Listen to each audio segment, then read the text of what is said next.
Hello guys, कैसे हैं आप सब लोग। उम्मीद है कि आप सब लोग बेहतर होंगे और आप लोगों की पढ़ाई भी बहुत अच्छी तरीके से आगे बढ़ रही होगी।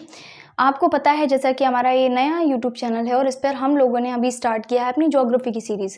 ज्योग्राफी की जो सीरीज़ है उसमें अभी हम एक क्लास ले चुके हैं। अगर आप लोगों ने नहीं देखी है तो आप लोगों से निवेदन है कि पहले उस वाली क्लास को देख लीजिए, देन फिर आप लोग ये वाली क्लास पूरा देखिएगा, ठीक है।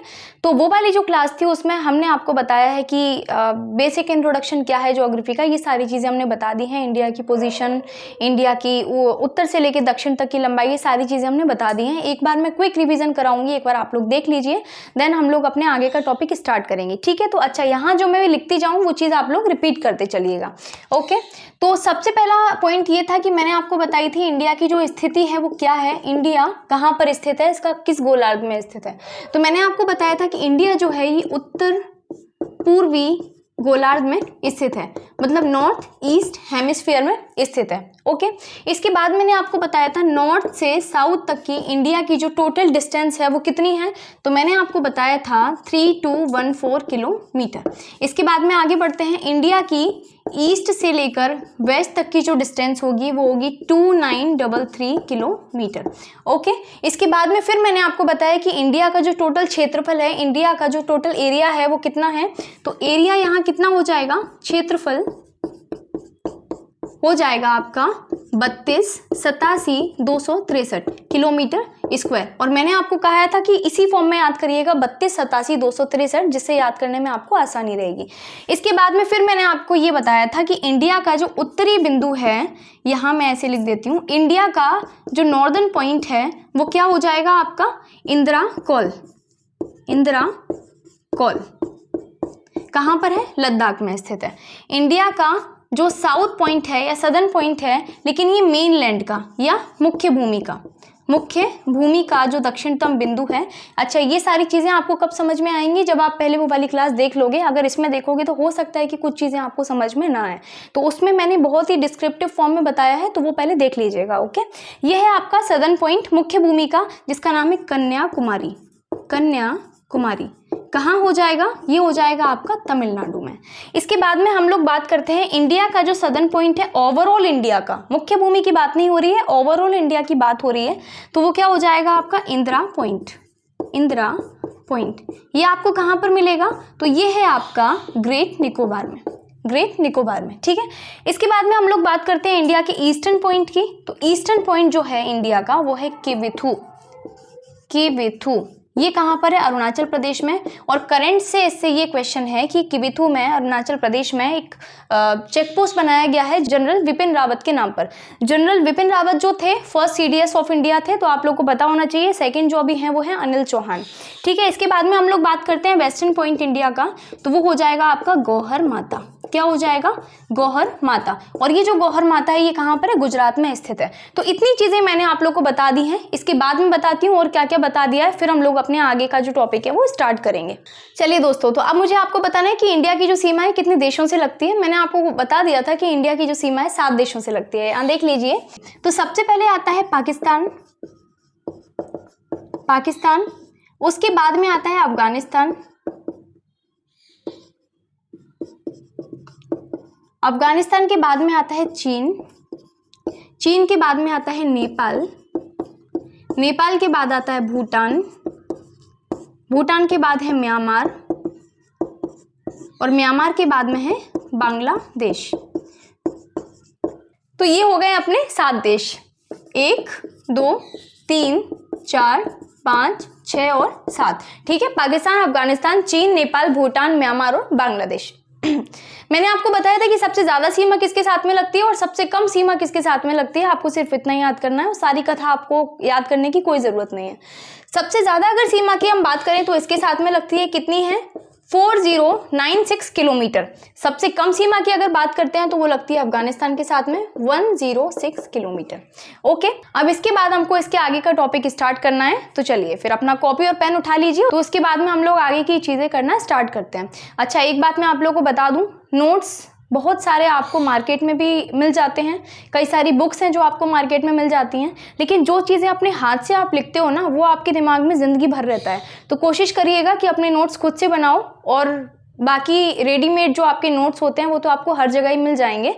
आपकी जो काम की चीज़ें हैं वो खुद से अपनी कॉपी पेन निकाल के लिखते चलिएगा। ओके, चलिए तो स्टार्ट करते हैं अपना आगे का जो टॉपिक है वो। चलिए तो अब अपन बनाते हैं पूरा इंडिया का मैप, और आप लोग भी साथ साथ में इसको बनाने की कोशिश करिएगा। हो सकता है 1 बार ना बने, 2 बार ना बने, 3 बार ना बने, हो सकता है कि 10 बार तक ना बने, लेकिन जब 11वीं बार बनाओगे ना तो बहुत अच्छा बनेगा। तो कोशिश करिएगा कि मैप को खुद से बनाओ। अदरवाइज ये है कि ब्लैंक मैप भी मिलते हैं आपको, मार्केट में अवेलेबल हैं, तो आप चाहो तो उनसे ले सकते हो या उसके थ्रू मैपिंग कर सकते हो। लेकिन मेरी आप लोग को एडवाइस यही है कि खुद से मैप बनाओ और खुद से सारी मैपिंग करो। ओके, तो चलिए स्टार्ट करते हैं। तो चलिए ये रहा अपना मैप, और उम्मीद करिएगा कि आप लोग भी बना पाओ। देखो ऐसा ज़रूरी नहीं है कि आप लोग को पूरा एज इट इज़ वही मैप बनाना है, सिर्फ आपको इतना बताना है कि आपको ये पता लग पाए कि कौन सा जो राज्य है वो कहाँ पर है, और देखने में थोड़ा लगना चाहिए कि अपने इंडिया का मैप है, ऐसा ना लगे कि पाकिस्तान का मैप है। ठीक है, तो चलिए स्टार्ट करते हैं।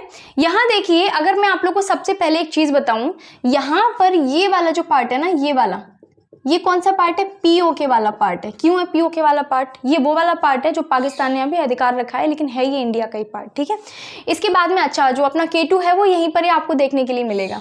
इसके बाद में ये वाला जो पार्ट है यहाँ पर, ये है आपका अक्साई चीन। ये क्या है? अक्साई चीन। ये वो पार्ट है, क्या किया कि पीओके वाला जो रीजन है पाकिस्तान ने पहले उस पर कब्जा किया, उसके बाद में चाइना को आधा ये वाला जो रीजन है वो गिफ्ट में दे दिया। तो कहने का मतलब ये है कि ये जो है ये अक्साई चीन है, और ये क्या है? पीओके। लेकिन ये कहाँ पर आता है? अपने लद्दाख में ही आता है। अच्छा, यहाँ अगर हम बात करें तो ये क्या है आपका? जम्मू एंड कश्मीर। जम्मू एंड कश्मीर। ठीक है, आप लोग साथ में ही मैपिंग करते जाइएगा। यहाँ अगर हम यहाँ पर बात करते हैं तो ये क्या है अपना? हिमाचल प्रदेश। यहाँ से लेके यहाँ तक का जो आपको एरिया मिलेगा ये क्या है आपका? लद्दाख। ठीक है, यहाँ पर आते हैं, ये क्या है? पंजाब, और ये है हरियाणा।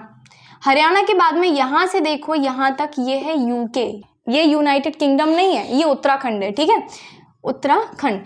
इसके बाद में आगे आते हैं, आपको पता है कि अपना एमपी जो है ये हार्ट ऑफ इंडिया कहलाता है, और ये बीच में है, यहाँ पर है। ठीक है, ये है अपना एमपी। यहाँ अगर हम देखें जैसे ये एमपी है, तो ये पूरा एकदम आपको परफेक्टली नहीं बनाना है, लेकिन बस इतना पता लग जाए कि अच्छा ये एमपी है, यहाँ से इसकी सीमा लग रही है, दैट्स इट। आपको कोई यहाँ पर मैपिंग का अवार्ड नहीं मिलने वाला है। आपके एग्जाम में क्वेश्चन आएगा और आपको आंसर टिक करके आना है, दैट्स इट। आपको पता है कि एमपी से कौन कौन से आपके राज्य लगते हैं? यहाँ पर सबसे पहले लगता है राजस्थान, और राजस्थान जो है ये सबसे बड़ा राज्य है इंडिया का, राजस्थान। उसके बाद में यहाँ क्या लगता है? गुजरात। यहाँ पर यहाँ से लेके यहाँ तक क्या लगता है? यूपी। यूपी के बाद में यहाँ ये क्या है? छत्तीसगढ़, और यहाँ ये क्या है? महाराष्ट्र। तो एमपी से 5 राज्यों की सीमा लगती है। सबसे पहले राजस्थान, यूपी, छत्तीसगढ़, महाराष्ट्र और गुजरात। ठीक है, इसके बाद में हम देखते हैं यहाँ पर, अगर यहाँ आते हैं तो यहाँ पर क्या है? ये है आपका गोवा। ये है गोवा, और ये जो गोवा है ये इंडिया का सबसे छोटा राज्य है अकॉर्डिंग टू एरिया। इसके बाद में यहाँ देखो, ये जो है ये क्या है? कर्नाटक। कर्नाटक के बाद में यहाँ से लेके यहाँ तक हो जाएगा आपका केरला। ठीक है, केरला के बाद हम यहाँ आते हैं तो ये है आपका तमिलनाडु, और ये जो कर्नाटक है, तमिलनाडु है और केरला है। यहाँ पर आपको एक पहाड़ी देखने के लिए मिलती है जिसका नाम है नीलगिरी पहाड़ी, और ये जो नीलगिरी पहाड़ी है इसकी सबसे ऊंची चोटी है दोदा बेट्टा, ये हम आगे पढ़ेंगे। इसके बाद में यहाँ देखो, यहाँ से आपका ये लग जाता है आंध्र प्रदेश, और बीच में ये क्या रह गया? तेलंगाना। ठीक है, इसके बाद में हम यहाँ पर आते हैं, ये क्या है? उड़ीसा, और उड़ीसा के बाद में ऊपर आपको देखने के लिए मिलेगा वेस्ट बंगाल। ठीक है, यहाँ क्या रह गया? तो ये आपका रह गया झारखंड, और ये आपका हो गया बिहार। ठीक है, ये हो गया बिहार। इसके बाद में आते हैं यहाँ पर, ये अगर आप देखो तो ये है सिक्किम, और इसको हम क्या बोलते हैं? Chicken neck of India. इसके बाद में यहाँ से लेके यहाँ तक ये है आपका अरुणाचल प्रदेश, ये है आपका नागालैंड, ये है मणिपुर, और ये क्या है? मिजोरम। ये है त्रिपुरा, और यहां से लेके यहां तक, और ये है आपका मेघालय में आपको 3 पहाड़ियां देखने के लिए मिलती हैं, गारो, खासी और जयंतिया। इसके बाद में ये जो है ये क्या है? असम। ठीक है, तो इतनी चीजें आपको इतना समझ में आ जाना चाहिए। ये हैं अपने देश के 28 राज्य जो अभी वर्तमान में है, 28 राज्य। ठीक है, अब देखो मुझे यहाँ पर क्या बताना है आप लोगों को कि कौन सा देश से किस राज्य की सीमा लग रही है। तो यहाँ से आप लोग देखो तो यहाँ से साथ में आपका ये गुजरात भी आ जाएगा। यहाँ से ये जो है ये क्या है? पाकिस्तान। पाकिस्तान। अभी बोर्ड में जगह नहीं है, यहाँ से ये ऊपर वाला जो पार्ट आपको दिख रहा है ना, ये है अफगानिस्तान वाला रीजन, ठीक है। ये जो अफगानिस्तान का जो ये वाला पार्ट है ना, ये पीओके वाले एरिया से मिलता है। इसके बाद में यहाँ से आते हैं, ये पूरा यहाँ से लेके यहाँ तक ये है आपका चाइना। चाइना यहाँ अगर आ जाओ तो ये आपका पूरा क्या है, म्यांमार। म्यांमार, ठीक है। इसके बाद में ये क्या है, ये है आपका नेपाल। नेपाल, ये है भूटान, और ये आपको मिलेगा बांग्लादेश। बांग्लादेश। अब आप लोग के लिए ये मैं होमवर्क के तौर पर छोड़ रही हूँ कि आप लोग को पता करना है कि किस राज्य की सीमा किस देश से लगती है, ठीक है। अच्छा गाइज, इसके बाद में मुझे आपको ये बताना है कि हमारे इंडिया में कितने ऐसे स्टेट्स हैं जो कि लैंडलॉक हैं। लैंडलॉक का मतलब क्या होता है? लैंडलॉक को पहली बात तो हिंदी में बोलते हैं भू आवेष्टित या भू आबद्ध या स्थल रुद्ध या स्थलबद्ध, कई सारे इसके नाम हैं। इंग्लिश में अगर बोलें तो लैंडलॉक स्टेट्स। अच्छा, लैंडलॉक स्टेट्स क्या होते हैं? तो ऐसे स्टेट्स जिनकी सीमा ना तो किसी समुद्र से लगती है, मतलब ना ही वो किसी जल से अपनी सीमा बनाते हैं, और ना ही किसी दूसरी कंट्री से अपनी सीमा बनाते हैं, तो उनको हम क्या बोलते हैं? Landlock state. जैसे कि आप अपने एमपी को देख रहे हो, एमपी की सीमा ना तो किसी समुद्र से लगती है, आपको दिख रहा है कि बंगाल की खाड़ी या अरब सागर से एमपी की सीमा लग रही हो, नहीं लग रही। अच्छा, एमपी की सीमा आपको दिख रहा है कि पाकिस्तान से लग रही हो, नहीं लग रही। तो ऐसे स्टेट जिनकी सीमा ना तो किसी अदर कंट्री से लगती है और ना ही किसी जलीय सीमा से लगती है, तो उनको हम क्या बोलते हैं? Landlock state. तो अगर हम अपने इंडिया की बात करें कि हमारे इंडिया में कितने लैंडलॉक स्टेट हैं टोटल, तो वो हो जाएंगे आपके 5। कौन कौन से आप लोग खुद यहाँ देखकर बताइए। सबसे पहले अगर हम देखें यहाँ, तो हरियाणा आपको दिख रहा है, देखो यहाँ हरियाणा कहीं और से लग रहा है क्या। उसके बाद में हम यहाँ देखें एमपी, तीसरा हो जाएगा आपका छत्तीसगढ़, जो कि एमपी से ही अलग हुआ है 1 नवंबर 2000 को। इसके बाद में ये है आपका झारखंड चौथे नंबर का।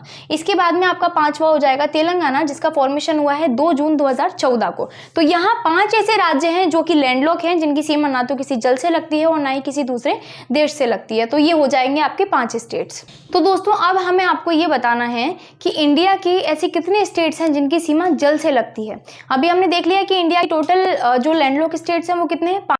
अब आपका होमवर्क जो है, आपको ये बताना है कि अदर देशों के साथ में कितने राज्यों की सीमा लगती है और कौन कौन से राज्य की किस किस देश के साथ में सीमा लगती है, आपका होमवर्क है। मुझे आपको ये बताना है कि अभी जो जलीय सीमा है वो कितने राज्य ऐसे इंडिया के हैं जो कि जलीय सीमा बनाते हैं। तो आपको पता है कि यहाँ से तो पानी भरा हुआ है या नहीं? ये सारा पानी है, ठीक है। तो ये सारा पानी भरा हुआ है। अच्छा, ये क्या है? तो ये है आपका अरेबियन सी, अरब सागर, और ये क्या है? बंगाल की खाड़ी, बे ऑफ बंगाल। यहाँ अगर आप देखो, इंडिया के ऐसे कितने राज्य आपको दिख रहे हैं जिनकी सीमा जल से लगती है। तो यहाँ आप देखो, ये है आपका गुजरात, इसके बाद में है महाराष्ट्र, गोवा, कर्नाटक, और नीचे है केरला। केरला के बाद में ये तमिलनाडु, आंध्र प्रदेश, उड़ीसा और वेस्ट बंगाल। तो ऐसे कुल मिला के 9 राज्य हैं जिनकी सीमा समुद्र से लगती है। अगर हम बात करते हैं कि पूर्वी साइड के कितने राज्य हैं और पश्चिमी साइड के कितने राज्य हैं, तो पूर्वी दिशा ये है। मुझे उम्मीद है कि आप लोग को दिशाओं का ज्ञान होगा, तो आप लोग को इतना पता होगा क्या उत्तर है, क्या दक्षिण है, क्या पूर्व है और क्या पश्चिम है। अगर हम बात करते हैं इंडिया के ऐसे कितने राज्य हैं पूर्वी वाले जो कि जलीय सीमा बनाते हैं, तो देखो वेस्ट बंगाल, उड़ीसा, आंध्र प्रदेश और तमिलनाडु, ये कितने हो गए? आपके 4 राज्य हो गए।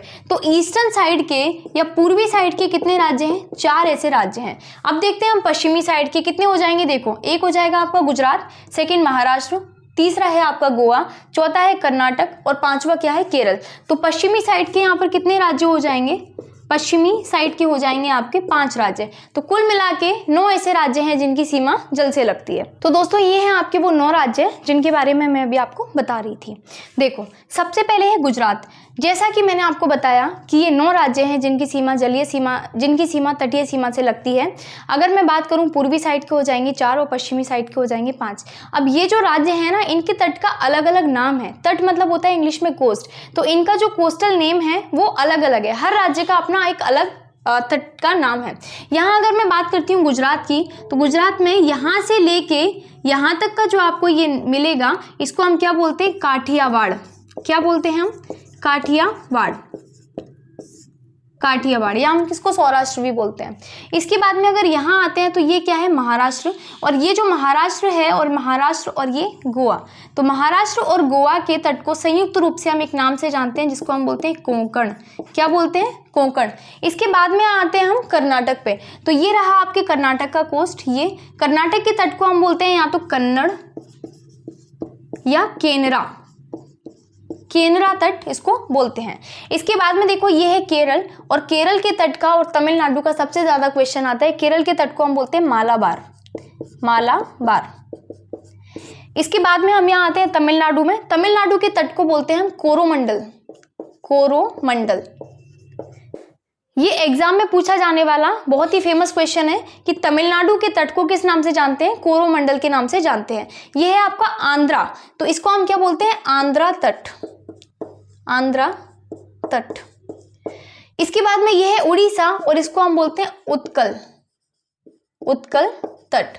लास्ट में बच गया आपका वेस्ट बंगाल, इसको हम बोलते हैं बैगा तट। तो ये हैं आपके 9 ऐसे राज्य जिनकी सीमा जल से लगती है, और उनके अलग अलग नाम जो कि आपके सामने ये रहे। ये एग्जाम में बार बार पूछे जाते हैं, तो आप लोग को ये पता होना चाहिए, ठीक है। तो दोस्तों लगे हाथ में आप लोगों को ये और बता देती हूँ कि इंडिया से समुद्री सीमा किस किस देश की लगती है। तो दोस्तों यहाँ पर जगह एक्चुअली कम बची हुई है, तो मैंने यहाँ छोटा सा ये बना दिया। ये है आपका श्रीलंका, और इसको हम बोलते हैं टीयर ड्रॉप ऑफ इंडिया, मतलब इंडिया के आंसू की बूंद, ठीक है। इसके बाद में यहाँ अगर हम बात करें ना, यहाँ पर तो आपको पता है ये क्या है? लक्षद्वीप। लक्षद्वीप कहाँ पर है? अरब सागर में स्थित है, अरेबियन सी में स्थित है।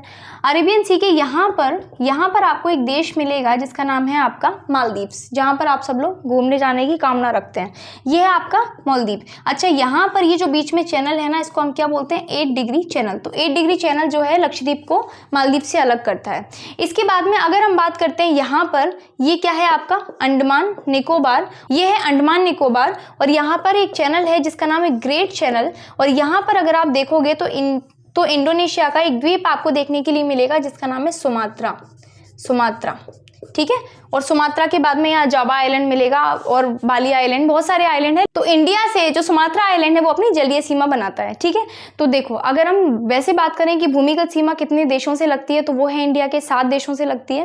लेकिन अगर हम बात करें कि जलीय सीमा और कितने देशों से लगती है, तो यहाँ पर आपको दिख रहा है ये क्या है? मालदीव, ये है श्रीलंका, और ये है इंडोनेशिया। और अगर हम यहाँ बात करते हैं ना, तो यहाँ बांग्लादेश, और यहाँ पाकिस्तान, और यहाँ म्यांमार, इनके साथ भी इंडिया की जलीय सीमा भी लगती है और स्थलीय सीमा भी, दोनों प्रकार की सीमाएं लगती हैं। तो चलिए कुछ फैक्ट्स हैं जो कि मैं आपको वैसे ही बता देती हूँ, जो आप अपने नोट्स बना रहे हैं उसमें लिखते चलिएगा। देखिए, जैसे कि सबसे पहले मैंने आपको कुछ चीजें बता दी हैं स्टार्टिंग में, जब मैंने क्लास स्टार्ट की थी तो कुछ फैक्ट्स आपको पहले बता दिए थे। अगर मैं बात करूं कि भारत का क्षेत्रफल के अकॉर्डिंग या एरिया के अकॉर्डिंग सबसे बड़ा राज्य जो हो जाएगा, सबसे बड़ा राज्य, बड़ा राज्य किसके अकॉर्डिंग? क्षेत्रफल के अकॉर्डिंग, क्षेत्रफल के अनुसार अगर हम बात करें तो वो क्या हो जाएगा आपका? राजस्थान, राजस्थान, ठीक है।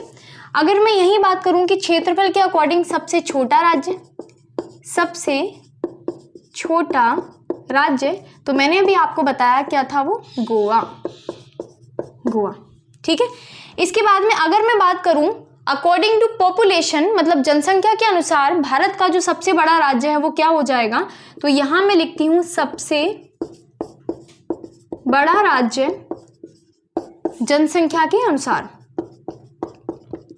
तो आप सब लोग जानते हैं कि यूपी की जो पॉपुलेशन है वो सबसे ज्यादा हाईएस्ट है, तो यहां पर क्या आ जाएगा? उत्तर प्रदेश। इसके बाद में फिर अगर मैं यहाँ बात करूँ कि सबसे छोटा राज्य जो हो जाएगा जनसंख्या के अकॉर्डिंग, वो क्या हो जाएगा? वो है आपका सिक्किम, सिक्किम। तो thank you so much class लेने के लिए। बाकी की क्लास हम लोग आगे करेंगे, और तब तक के लिए हमारे साथ में बने रहिएगा, और क्लास को लाइक कर दीजिए और हमारे चैनल को सब्सक्राइब कर दीजिए। Thank you so much.